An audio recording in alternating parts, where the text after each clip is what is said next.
3 companies hold active United States patents on compounds extracted from this leaf. The whole leaf, which contains all 6 of those compounds simultaneously in the ratios found in nature, has never been the subject of a single federally funded human nutrition trial.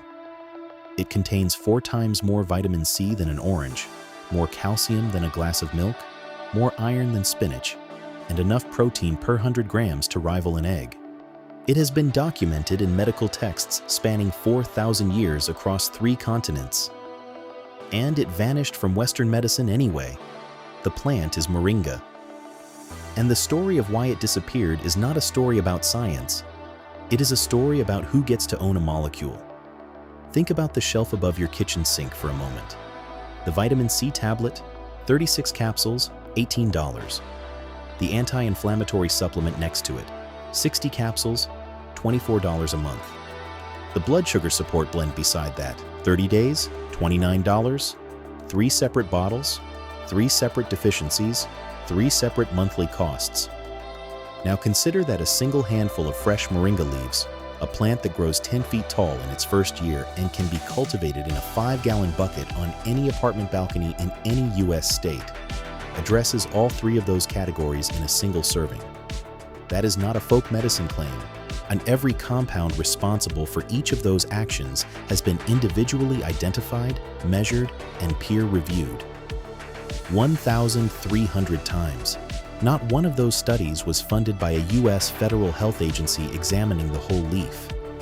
The history of this plant is not obscure. It is deliberately unread. 4,000 years before the FDA existed, ancient Egyptian physicians used moringa seed oil to protect skin from the desert and to clarify drinking water drawn from the Nile. The Sushruta Samhita, the foundational text of Ayurvedic medicine compiled around 300 BCE, lists moringa among the treatments for over 300 conditions. When Roman legions marched across North Africa, they carried moringa oil as a standard provision. It preserved food, it conditioned leather, it treated skin infections in the field. The knowledge was old enough to predate the Roman Empire and established enough to be carried by its armies. In the 17th century, the British East India Company documented moringa cultivation throughout colonial India and noted its nutritional properties in agricultural reports filed back to London. Those reports sat in archives. In the 1950s and 1960s, the first modern nutritional analyses confirmed what traditional users had always known. The leaf's mineral and vitamin density was exceptional. In 1984, the World Health Organization published a technical bulletin stating explicitly that moringa could serve as a cost-effective nutritional intervention for child malnutrition in developing nations. The WHO called it a nutritional powerhouse. That bulletin was widely circulated. In 1997, the National Academies of Sciences included moringa in its landmark publication on Africa's most promising lost crops. By that point, the research momentum should have been unstoppable. Instead, something else happened. By the late 1990s, Procter & Gamble had licensed the moringa seed's water purification technology, its ability to cause bacterial clumping and clarify turbid water, for industrial applications.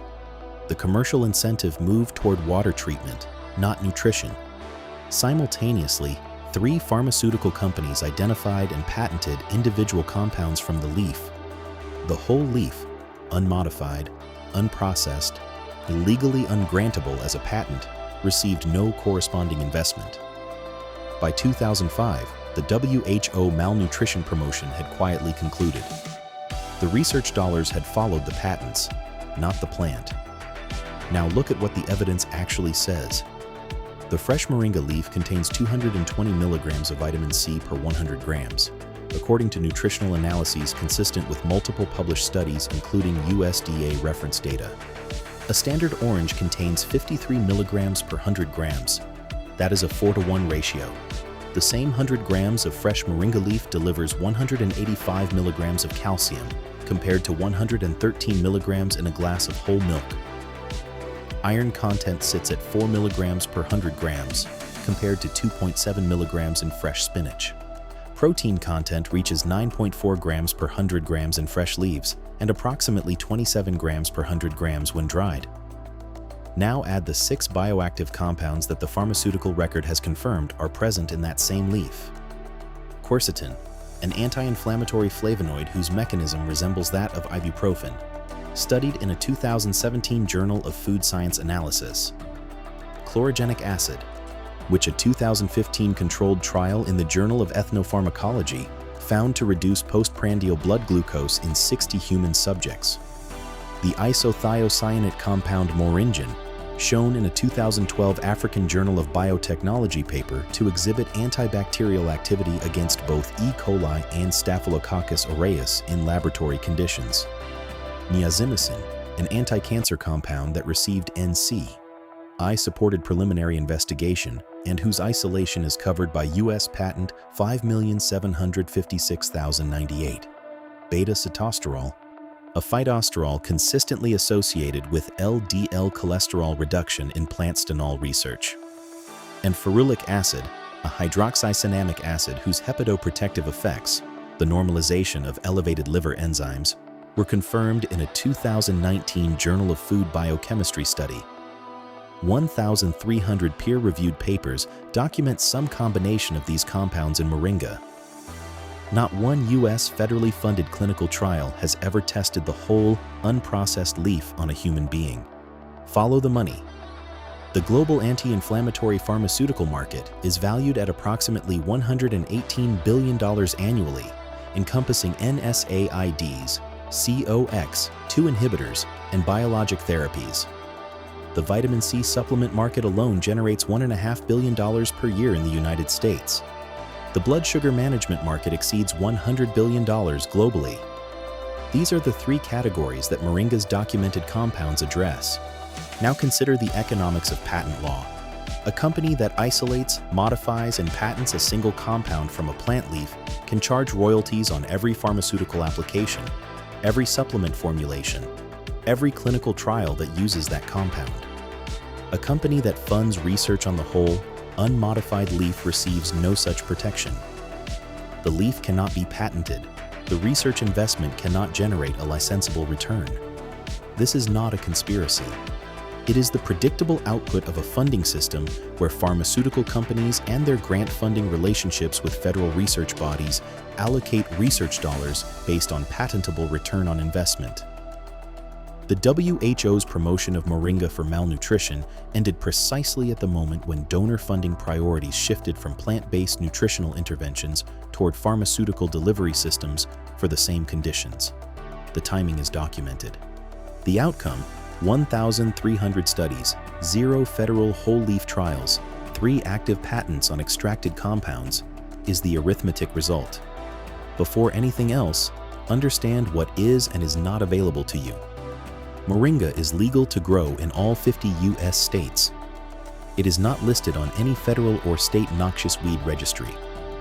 In USDA Zones 9 through 11, roughly Florida, Texas, Arizona, California, and in Hawaii, it grows as a perennial tree reaching 10 to 15 feet in its first year.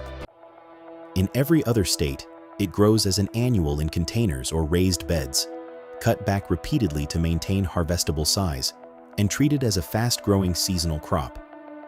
Seeds germinate reliably in 7 to 14 days in warm soil with moderate moisture. A single packet of seeds, typically costing $2 to $4 from reputable tropical seed suppliers, can produce 10 or more seedlings. The plant reaches harvestable height within 90 days of germination. The compound leaves, each stem carrying 6 to 8 pairs of small oval leaflets, can be stripped from their branches, eaten fresh in salads, wilted briefly like spinach, blended raw into smoothies, or dried at low temperature and ground into powder. Drying at temperatures above 40 degrees Celsius destroys a significant portion of the isothiocyanate content.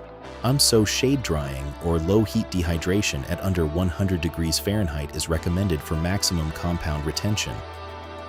The dried powder stores for 6 to 12 months in airtight containers away from light. It can be stirred into water, added to soups after cooking, or mixed into any food. This information is provided for educational and historical purposes only. It does not constitute medical, nutritional, or agricultural advice. Always consult qualified medical professionals before modifying your diet or supplement regimen. and verify current cultivation regulations in your specific state or county with your local agricultural extension office. Here is the full picture assembled. 1,300 peer-reviewed studies, 4,000 years of continuous documented human use across ancient Egypt, Ayurvedic India, colonial Africa, and Roman military supply chains. A WHO technical bulletin from 1984 calling it a solution to child malnutrition. A National Academies of Sciences report from 1997 identifying it as a lost crop worth recovering. 6 individually patented bioactive compounds isolated from its leaf and held by 3 pharmaceutical companies. A global supplement market worth hundreds of billions of dollars in the precise categories those compounds address. And a federal research funding record showing 0 human trials on the whole, an unprocessed leaf. These are not disconnected facts. They form a single coherent structure. The compounds are patented. The patents generate profit. The whole leaf is unpatentable and therefore unprofitable. And an unprofitable research subject does not receive research funding in a system where pharmaceutical return on investment determines which science gets done. The research gap is not a scientific conclusion. It is a financial one. And once you see the architecture of that gap, the word vanished no longer seems like the right description. The more accurate word is sidelined. If this reached you, it is worth reaching one more person. Share this with anyone in your circle who pays monthly for vitamin C, anti-inflammatory supplements, or blood sugar support, not to replace what their doctor has recommended, but so they understand the documented history of a plant that was once promoted by the WHO, patented compound by industry, and then systematically excluded from the research pipeline that might have confirmed its value as a whole food. Subscribe to this channel. The next video goes into the vault on an ancient grain that fed the Aztec Empire, was consumed by tens of millions across Mesoamerica for 3,000 years, was driven to near extinction by colonial suppression, and is today listed as a noxious weed in 23 US states while being sold as a premium protein supplement in health stores from London to Tokyo.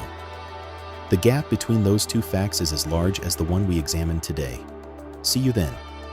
The information in this video is for educational and historical purposes only. It is not medical, nutritional, agricultural, or legal advice. Nothing presented here constitutes a health claim or a recommendation to replace any prescribed medication or medical treatment. Always consult qualified medical, agricultural, and legal professionals before making decisions based on the content of this video.